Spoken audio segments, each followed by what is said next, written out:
And so we have these two planetary pairs that are in this sextile with each other that are creating kind of this quad play experience of planetary energies that are bringing into play things that are coming on suddenly, bringing in our passion, but at the same time setting our boundaries and protecting ourselves from projections from others.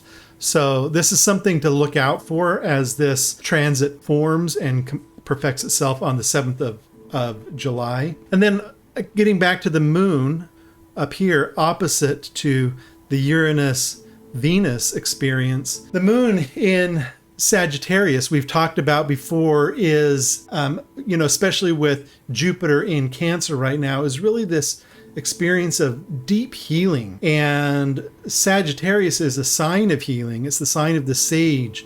Actually, Chiron the centaur is what the constellation is representing.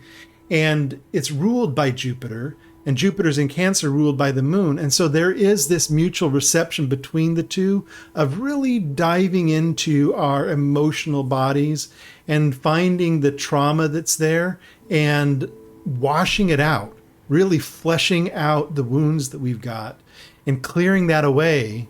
And then, coming in and healing that, cauterizing it or stitching it up or, getting it ready to start knitting back together. I feel like that's kind of that experience with the Jupiter moon mutual reception. And with the moon opposite Uranus and Venus, it's really something to do about love and, where we are in our lives and in our relationships and healing the kinds of wounds and trauma that come out in those experiences. And then the last thing I want to highlight here is this Mars in Virgo. And I think this is such a powerful position. Mars isn't dignified here. There's no specific dignity or lack thereof with Mars in Virgo. I think of Mars in Virgo as the beginning of a pilgrimage. Because when Mars is in Virgo, the next sign Mars goes to is Libra, and then finally to Scorpio, one of the domiciles of Mars. Scorpio is the water element domicile of Mars. And so starting in Virgo, which is the sign of self-exaltation, and it's the sign of self-exaltation because Mercury is both domiciled there and finds its exaltation there. And it's the only planet that has a coexistent domicile and exaltation in the same sign. And so that's why Virgo, it signifies the qualities that we need within ourselves for self-empowerment. And when Mars moves into Virgo, it's like the warrior stripping away all of his armor, taking and setting down the sword, the dagger, taking off the boots, letting the dust go by, doing the washing, cleansing, putting on the white smock, and beginning the process of entering through the outer temple to the inner sanctum. And Mars is in that process of moving in that direction right now with Mars in Virgo. And this in our lives represents our own inner qualities of where we are setting aside the things of battle that we use every day. And this can be battle at work. We often go into work and it feels like we're fighting a war at work, trying to get things done. We can be fighting a war at home. We can be fighting a war.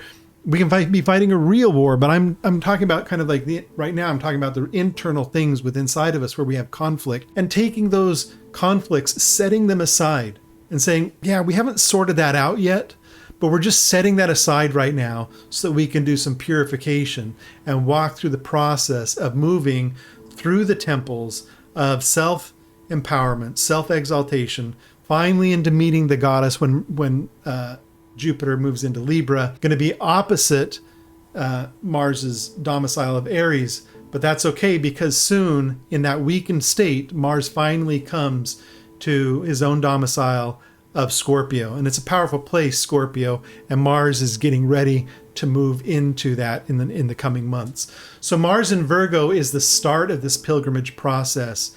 And it's really about how we can connect into that state of purity within ourselves and find how to bring that out into the world, into our lives, and go from that place to where we're actually seeking to find the answers for what we're looking for. So those are the major kinds of points that I wanted to bring up during this transit.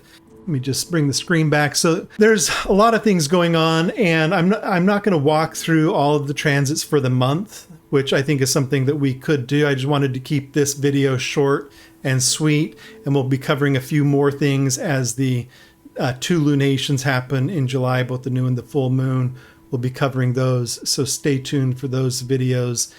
And don't forget to like and subscribe to this channel, like the video, subscribe to the channel. And you can find ways to connect with me in the links below in the description.